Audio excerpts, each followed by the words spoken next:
Hello and welcome back to another episode of my MotoGP 23 career mode, and today we're here for the 20th and penultimate round of our Moto3 season for the Qatar Grand Prix. Now, I do apologise, it's been a really long time since MotoGP 23 career mode last came out. Obviously, I've been quite busy with Ride 5, obviously that's released in the meantime. And of course, if you see my community post, you would know that I have recently got a new job, so I've been quite busy with that as well. So I do apologise, but I'm going to try and bring out some more videos as soon as I can, but of course, I don't have as much time to make them as I used to. So coming into this round then, we're off a pretty good race in the last one, second position. Really, it would have been a win if we'd done qualifying properly, but I did start from the back of the grid. This weekend, there will be nothing like that, of course, because it is Qatar, and if you remember back to Qatar in the debut season, the AI were absolutely unbelievable. So for this episode, we are running them on 100% AI, and of course, I'm just going to do all of the normal sessions. I will also have a look to see what my fastest time was in the debut season as well, because again, you guys really liked it when I was comparing the times in the previous episode, so I'll try to do that one again. But without any further ado, we may as well get straight into this with our penultimate race in Moto3.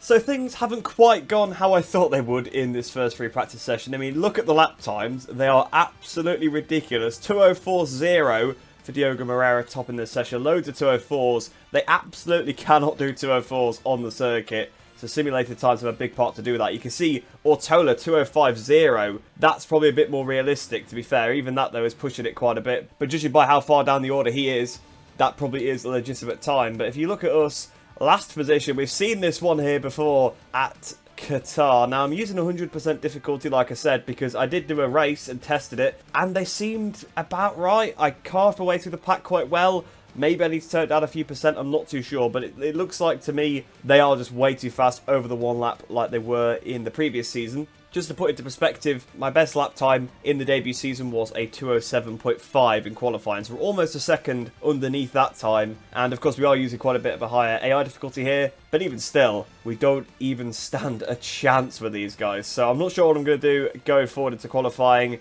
I may very well just keep it, well, I'll say I'll keep it on the difficulty. I may as well not do qualifying at this point, because we're going to qualify last regardless. So I'll give qualifying a go anyway. I'll still try it, but we're like a second off the nearest rider with the simulated times. So yeah, there's not much happening there. But I think actually in the race, I think if we can get a good start, I think we can actually mix it with some of the decent riders. But it seems like over one lap, for whatever reason, they are just ridiculous.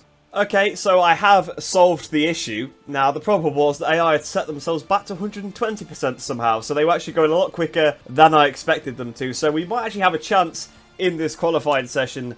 I was thinking they seemed like over a second quicker than what they were doing in the races, and I knew some of those times had been done on track, which was really, really confusing. But at least it makes sense now. I'm on top of it. So for this qualifying session, we might actually stand a chance at getting through to Q2. A bit of a shame that the weekend hasn't really started the way that I meant to, but these things happen sometimes. I don't know why the AI put themselves back on 120, because I definitely went out my way to set it to 100 to make sure, but oh well, it doesn't matter too much. We'll get a bit of a better read, and hopefully with the medium soft combination that I'm going to use in this session, we may actually be able to get a slightly better lap time as well, which will help us out quite a lot, because I tried the medium hard, which is the default. That's what I did my fastest time on in free practice. I also tried the soft, but the soft front was just gone too quickly, and it just was basically unrideable. But hopefully now we actually should have some decent pace compared to the AI. Well, it's not looking great for me so far, because Carrasco pulled away on this outlap, so yeah, I think we might still be towards the back. So I feel like this lap has been pretty good, but as we come towards the line, we will find out what it's been. 2:04, 2:05, 2:06, 2:06.4. So a very good lap for us there, but only 2 tenths clear of Ana Carrasco. Wow, that really does put into perspective how good the AI are at the circuit. It's just such a weakness highlighter for the player in every aspect. The direction changes are slow, the curbs are bad, the AI can just turn tighter, they're quicker on the edge of the tyres. This circuit is just full of corners that really hurt the player, so it is going to be pretty damn tricky.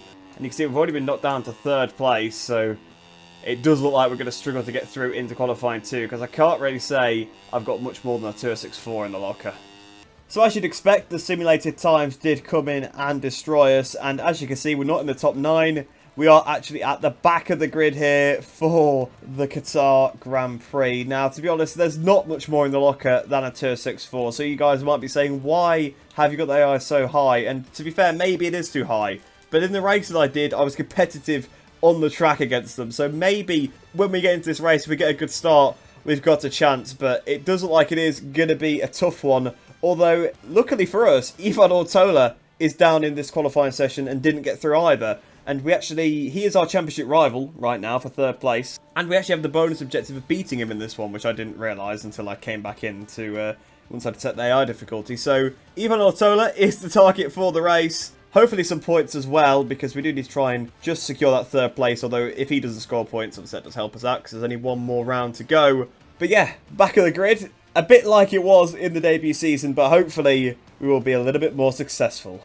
So here we are then down on the grid for this Qatar Grand Prix, and as you can see, there are my objectives on the screen, and as I said, beating Ortola is one of them, but of course we also have the impossible objective of beating Diogo Moreira in the championship, which I still don't understand why we were given that one, and to be honest, I'd actually forgotten about it until we sort of came into the race and it showed me. Of course, he was mathematically too far in front of us, and of course from the back of the grid, we're not going to challenge him anyway, so unfortunately we're probably going to lose some reputation from failing that turning point. We also have to try and get in the top 10, so maybe that's a realistic objective in fairness, but I guess we'll have to see how this race pans out. Of course, with it being Qatar, there is absolutely no chance of rain whatsoever. The temperature is quite hot, so the tyre wear might come into it, but I think, to be honest, we've just got to go for it. I don't think I can sort of mess around trying to save the tyre. I've just got to push 100%. So without any further ado, let's get this race started then and see what we can do from the back of the grid. Exciting lap complete. It's important to have warmed up the tyres or they could have problems on turns 2 and 6. All eyes on the lights now. Everything's ready for the start of the Qatar Grand Prix. So there we are then. Moreira on pole, Holgado second, Ricardo Rossi, a bit of a surprise there in 3rd position, but the lights are on. Waiting for them to go here for this Qatar Grand Prix. Lights out and away we go. And looking at that graphic, it's quite funny. 104 points behind Moreira, and it wants me to surpass him by the end of this race. I don't know where they got their data from to try and give you these objectives, but down towards the first corner, we're diving up the inside of a few riders, as we always do off these starts. The AI are still very weak and very exploitable on the opening laps, despite the fact they've got a bit more pace than in previous years, and we're already up into P18, and I've not said a single rider's name yet, as we've got Colin Vea trying to go around the outside. Bit of contact there with Furlan. Vea on the inside, had to roll the throttle slightly, has allowed Kelso, our rival from earlier on in the season, to go around the outside. But back up the inside of Kelso we go, up into P18 as we try and sort of shove Agi out the way. Not quite. So up to P18 already, but a pretty decent start. We're actually still behind Ivan Ortola, but as we go down towards turn 6, we're still going to be behind him because he's making some moves at the same time as we are. Can we try and take advantage of Bertelli on the exit there, getting his slipstream?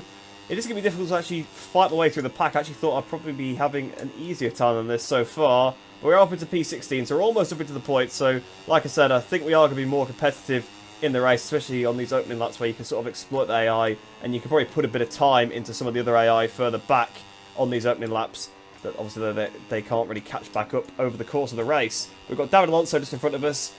It really is highlighted to me now, coming back to this career mode, how bad the actual AI performances have sort of aged, because obviously Alonso was towards the back when the game was made, but of course he's a front runner, winning 2 out of the last 3 races now. And obviously you've got the likes of Moreira, who is sort of nowhere, dropped off this season. You've got Ricardo Rossi as well. Holgado, to fair, pretty realistic, but yeah, it does kind of show how badly the AI of their performances have aged. Although, to be honest, I don't think they're ever that great in the first place. As we go around the outside of Salvador for P14 there, onto 2-point scoring positions now. We've got David Munoz up next. Ivan Ortola ahead of him, so obviously Ivan Ortola is one of our targets. We've been hit out the way, though, by Salvador, so back down to 15th, but not a bad start, to be fair. What, 30th to 15th? A pretty good start. So in the section then of David Munoz, using him to get past David Salvador, so we're in a bit of a David sandwich as we go down towards turn 1 for this second time. Around the outside of Munoz. Can we try to go around the outside of Ortola as well? I think we're going to regret that one, because I think Munoz is going to come back underneath us. Not quite. So actually we did overtake Munoz. So up into P13. But Toba makes a big mistake there. Around the outside of Toba we go, up into P12. So you see, this is what I'm saying. I've not changed the AI difficulty at all between qualifying and the race. We're up the inside of Ortola now, so we're up into P11. See, this is what I mean.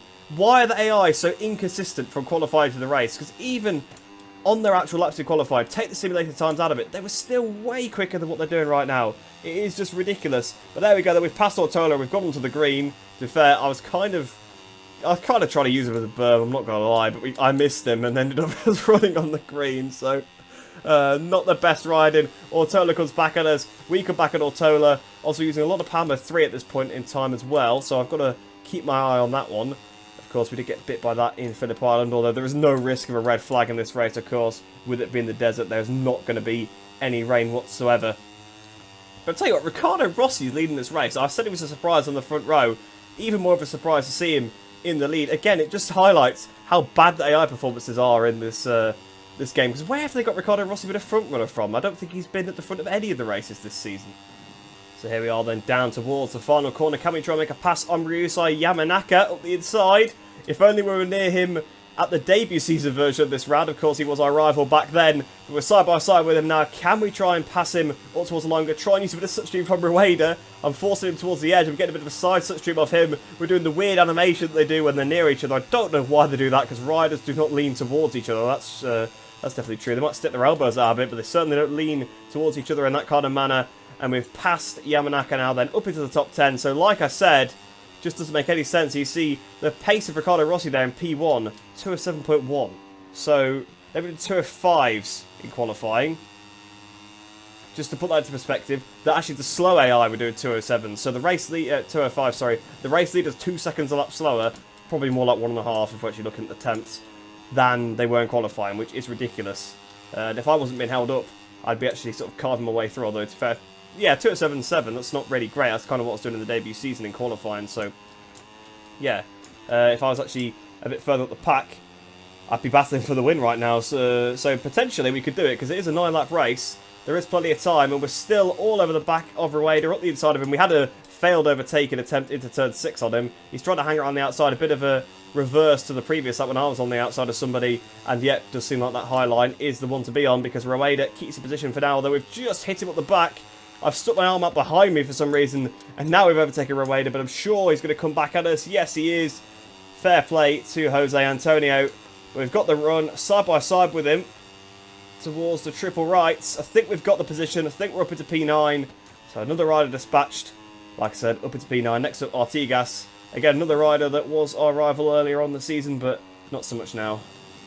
So here we are then up towards the line, about to complete 1/3 race distance. We're being pushed along, we're being bump drafted by Jose Antonio Rueda up towards the line. We've just done a 207.3, Masia does a 206.8 further up the field, so AI have upped their pace a little bit, but it is still for now Riccardo Rossi leading, and we've just run to the back of Artigas, so I do apologise for that one. But I was looking at the lap times. I picked up another child miss warning. I don't know when we picked up the first one. Ah, actually I do know how we picked up the first one. It was when I was overtaking Ortola, wasn't it? But yeah, we've picked up 2 so far, so we've got to be careful, because there's still plenty of the race to go. Very easy to pick up another one. And we're looking for the outside now on Artigas. Oh, a bit of contact with Onshu. I was trying to just sort of slot in behind Onshu, but he was going so slow. But either way, we've overtaken Artigas now up into P8. So we're actually under by a decent bit on this lap, half a second. And if you look at the fuel, it's actually getting better, because at this point in the last lap, I'm sure it was 0.2 of a second. Not sure what Sasaki and Onshu are doing in front of us, by the way, just riding into each other. Does seem fairly in character for Onshu, but a bit out of character for Sasaki. And we're trying to attack Onshu now. We lost so much time through those triple rights to those guys. Well, not to them, because of them. And it's allowed Artigas now to get the run on us. We were half a second underneath until we got to the back of those two just riding into each other. And it just completely ruined my lap. And you can see Artigas trying to go around the outside. And that's a shame, because we could maybe have been looking at getting P6 on this lap if that didn't happen. But unfortunately, with those guys going so slow in front of us, it's a bit counterintuitive. You think I'd be in a better place to overtake them if they're going slow, but they went so slow, it cost me time. But again, we're being bump drafted. The AI just love it, and to be fair, I know they're going to do it, so I do just sit to that side of the track. 207.1 for me on that lap.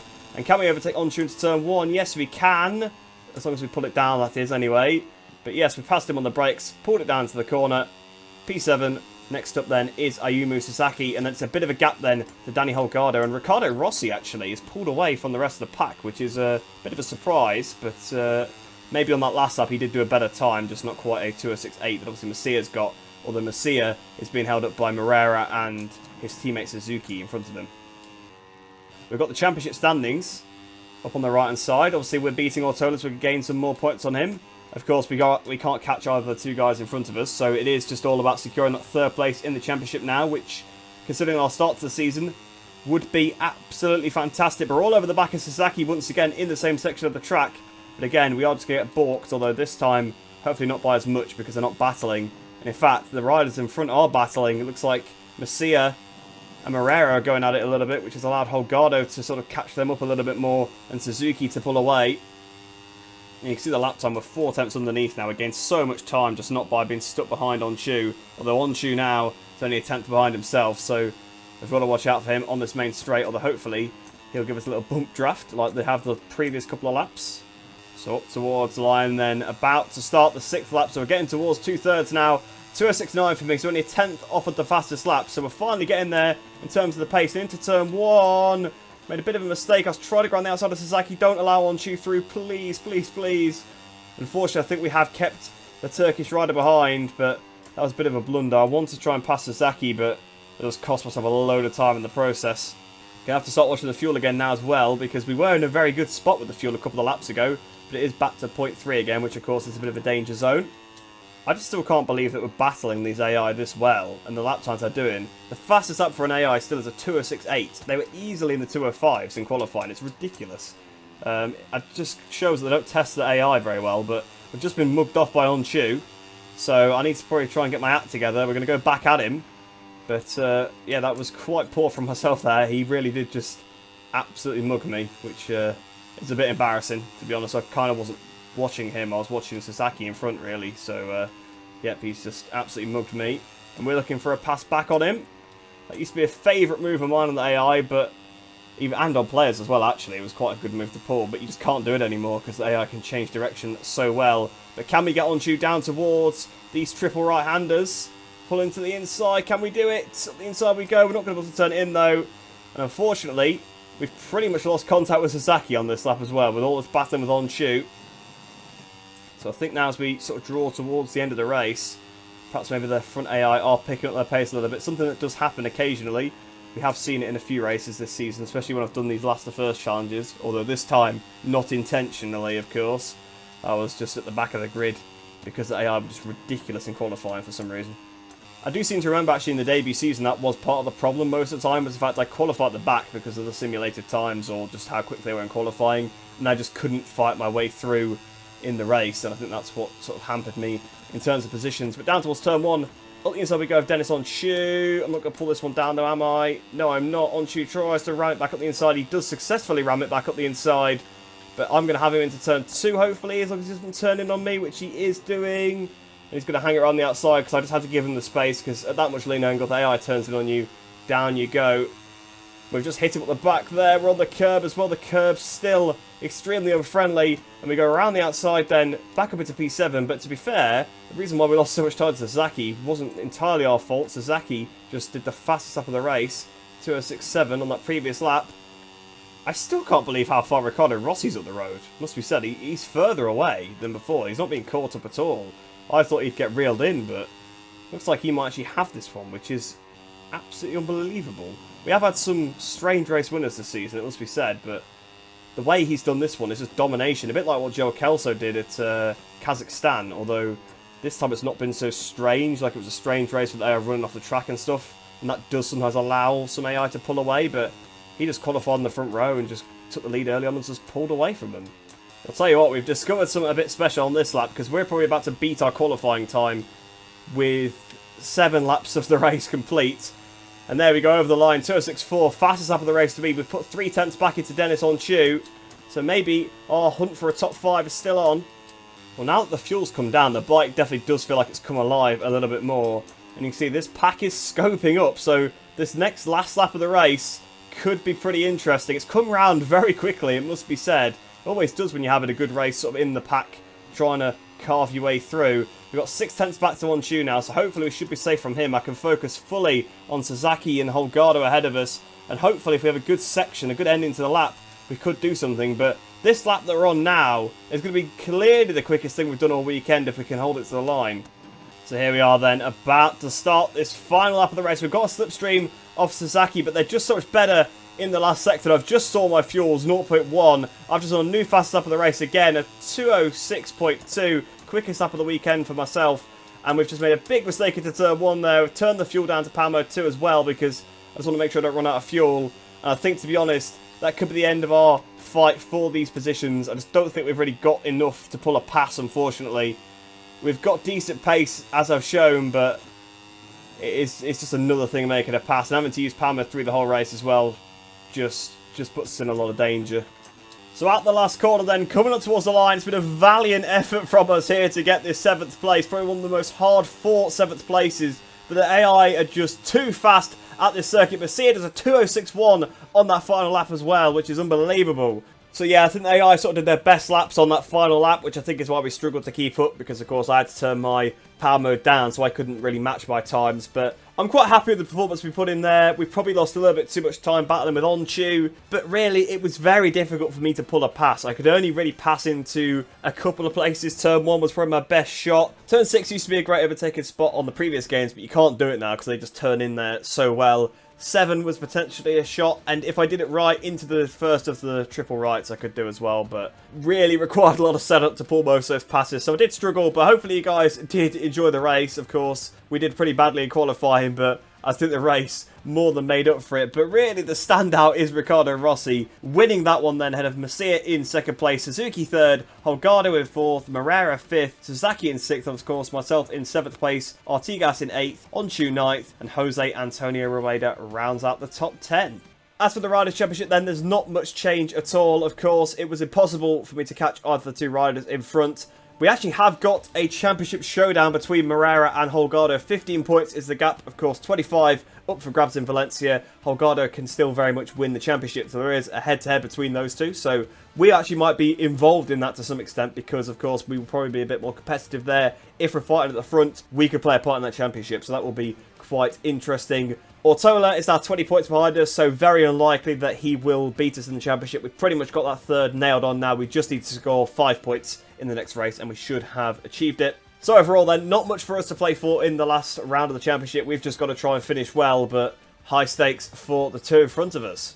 As for the Teams Championship then, again, not much is going to change here. We're not going to be able to surpass MTA. We don't have Ogden, so we just can't score out many points. And I think equally, we're not going to get surpassed by Husqvarna as well, again, as long as I can score a few points. So for us, not much to go for, but actually 3 teams here at the top have got a chance at the Teams Championship. So again, that is something worth noting going into the final round. But for us, really, not a lot to play for. Just be going for a race win, maybe to try and get a little bit more reputation at the end of the season to try and get a better Moto2 seat. But there you go then, that is the Qatar Grand Prix all done and dusted. So we'll head back to the career hub. Of course, we failed the turning point to beat Moreira, but of course it was literally impossible. So I'm sure we'll get a new one for the final round of the season, which will determine the quality of ride we get in Moto2. So I actually got more reputation than I thought I would. Actually didn't lose any, which is good because, of course, we beat Ortola in the race and we met our team objective as well. So that takes us up a bit closer to remarkable. But, of course, I imagine we are going to get a new turning point now since we did fail the last one. It looks like we've got steady nerves.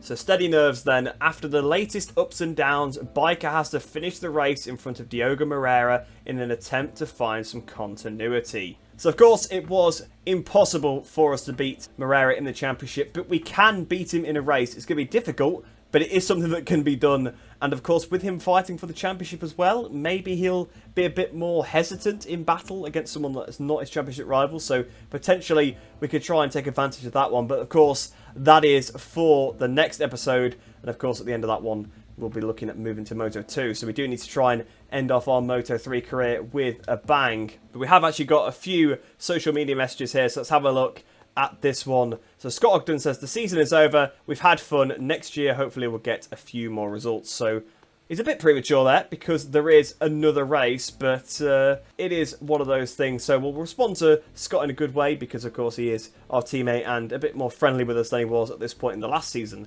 for example. So we've had great moments. Next season will certainly be even better. Although, to be fair, we'll probably never hear from him again on the social media because, of course, we are going up to Moto 2. So Artigas then, what a shame. Things will surely go better at Valencia. It's a circuit where the good riders always emerge. I don't think Biker will be able to finish in front of me again. So what can we say to this one then? The team and I are really pleased. The bite was fantastic and this was a really good race result. Now we need to keep this up for the next race. All we can say, this result is a really big boost. Knowing that I have so much superiority over my rivals makes me feel pretty confident for the upcoming races. So we may as well just antagonise him a little bit further, because he already hates us, so we're not going to recover that relationship in the last round. And then we've got Ortola. I think Biker took it personally and was riding as if the World Championship was at stake. Well, I literally did not encounter him at all in the race.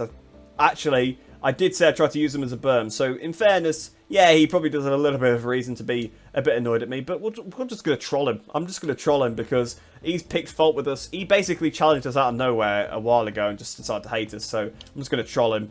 And now he really despises us, so this will make the last round pretty interesting, because I imagine we will probably be close on track. I think it's fairly safe to say, because hopefully we should be both towards the sharp end. But that pretty much does bring this episode to a close, so I hope you guys have enjoyed that one. Hopefully the wait for the next race won't be so long. Might be a little bit of a break a few days after the last round, because I'll probably go do a poll and let you guys decide which Moto2 team I go for. So of course I'll give that a couple of days to sort of get voted on, but hopefully the next episode should be out relatively soon. I'm going to try and get it out as soon as possible. But like I said, I hope you did enjoy that one. If you aren't new to the channel, please do like the video and subscribe. It really helps me out. And of course, it's a win-win for both of us, because you get more MotoGP 23 game content in your subscription feed. So if you like motorbike racing content, this is definitely the place to be. But like I said, I hope you did enjoy that one. I hope you enjoy the rest of your day. Hope you're all staying safe, and I shall see you in the next one.